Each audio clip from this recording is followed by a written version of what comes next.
ቤትም ዓለም ውጊያ በ3 ሳምንት ውስጥ ሁመራ ላይ፣ አዲጎሹ ላይ፣ ዳንሻ ላይ፣ ሽራሮ ላይ፣ አዳሀገራይ ላይ፣ አድዋላ ላይ፣ አድነብሪድ፣ አድዳሮ፣ ሽሬ፣ ሰለክለካ፣ አክሱም፣ አድዋ፣ አዲግራት፣ ዕዳጋ ሐሙስ፣ ዛላምበሳ፣ መቀሌ አንዲት ከተማ አንድ ሰው አልገደለም መከላከያ።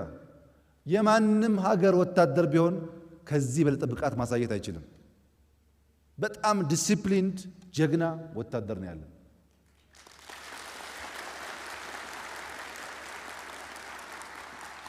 መቀሌ ልታፈርሱ ነው፣ መቀሌ ልታረጉ ነው ያልተባለ ዘመቻ የለም። መቀሌ እኮ የኛ ነው፣ በእኛ ሀብት የተገነባ እኮ ነው። እንዴት እናፈርሰዋለን?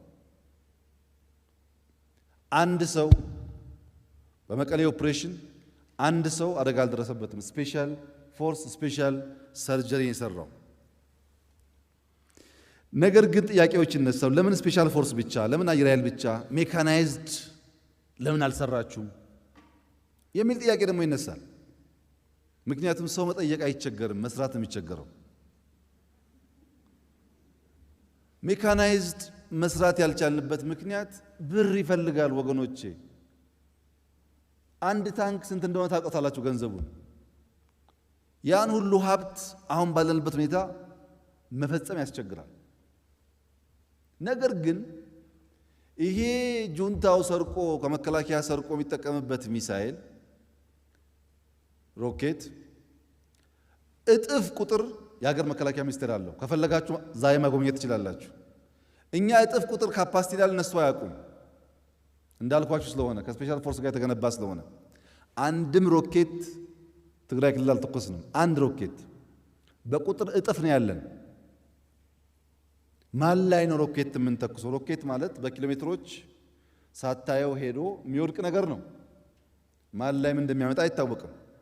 የኛ ፓይለቶች ሄደው ሲቪሊያን አሉ ካሉ ከነቦምባቸው ይመለሳሉ፣ መወሰን ስለሚችሉ። በድሮን እያየን ስለምንወስን አናደርገውም።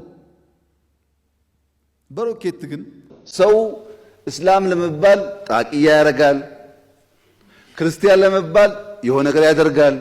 ግን አይደለም። ሰውየው ሙስሊም ከሆነ ህግ አለው። ቢያንስ የሰው ሀቅ እንዳትነካ፣ የጎረቤት ሀቅ ጠብቅ፣ ካረድክ አንድ እግሩ ለጎረቤት ስጥ፣ አካፍል፣ ስትበላም በጋራ ብላ፣ ስትሰግድም ጀማዓ ስገድ። ለብቻ ጥሩ አይደለም። አረፋ ከሆነም አርደህ ለድሃ ሳታካፍል ይዘህ አትግባ። ህግ ነው እኮ ይሄ፣ ህግ ነው። እንደኛውን ህገ መንግስት አንቀጽ 1 አንቀጽ 2 አልተባለም እንጂ ህግ ነው። እና ሰው ያምናል፣ ያርዳል፣ ያካፍላል፣ ካለው ይሰጣል፣ በሽተኛ ይጠይቃል፣ ሲሞት ይቀብራል። ይሄ ህግ ስለነበረ አብዛኛው ተስማምቶ በፍቅር ኖሯል። ችግር የለም ማለት ግን አይደለም። ችግር ነበረ። አሁን የሚሻለው ምንድነው ያላችሁ እንደሆነ ሙስሊሞች ሙስሊም ሁኑ።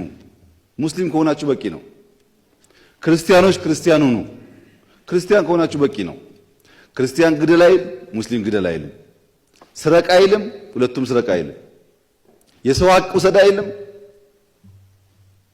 የምታውቁት ነው። ሰው እስላም ለመባል ጣቂያ ያደርጋል፣ ክርስቲያን ለመባል የሆነ ነገር ያደርጋል።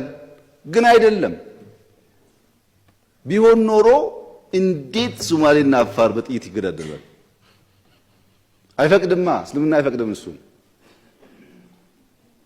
ሰው ራሱን መሆን ቢችል አብዛኛው ችግር ይፈታል።